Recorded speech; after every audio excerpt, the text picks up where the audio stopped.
Hey guys, Mike from Magnanimous here, and we are back talking about two new cameras that we've gotten within the past year from Sony.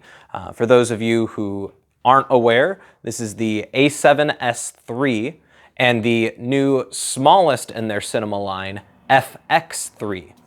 They are ostensibly the same camera, featuring the same sensor and internal design, but the FX3 is the newer of the two, with a slightly reworked design to focus more on video. So it has some more advanced features for people who are doing, documentary work, broadcast stuff, or anything where it's going to be much more video-centric. You'll notice on the side of the camera here, we actually have all of the exact same connectors, featuring a full-size HDMI port and the same audio controls and everything. So they are very, very similar. But the FX3 features a new air intake cooling system to allow for longer recording, especially when you're recording in the higher end frame rates like 60 and 120 frames per second. It's going to allow you to shoot for much longer periods of time, making sure the camera doesn't overheat or anything like that. You'll also see that there is no EVF on the top of this camera. That's actually been removed, and a new accessory port has been added that doubles as a cold shoe, or you can mount this smart top handle in. Just adjust these two screws on the side, and now we have a cinema style top handle that has two XLR inputs as well as audio control that'll allow for higher end shotgun mics, things that require phantom power or other devices like that. You can use all of those with this camera, really beefing up its capabilities and expanding that out. You'll also notice just the back of the camera is reworked with a slightly different button layout.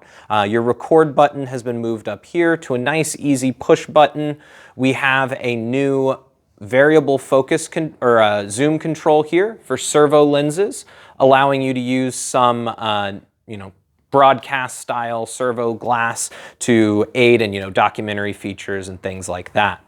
And altogether, with all of that combined, I really think the FX3 is like the perfect wedding documentary little tiny travel camera because it packs a lot in there. 4K 120 as well as high speed up to 240 when you crop, or 10-bit color space, all in this small little package.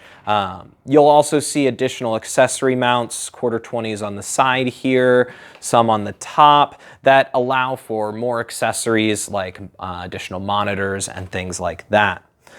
Both feature a native E-mount on the front to allow lenses like this stellar Sony servo lens, which is the 28-135. So I can go ahead and pop this on the front of my FX3 here.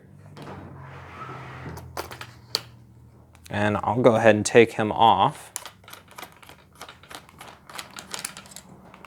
And I am all set for a quick, simple, small run and gun shoot where I can have this handheld the whole time, run my additional lavs or shotgun mics all through my camera for a wedding or something like that. I really couldn't find a better setup than this. So if you guys are interested in any of the gear that you're seeing in this video, just visit us at magrents.com or give us a call.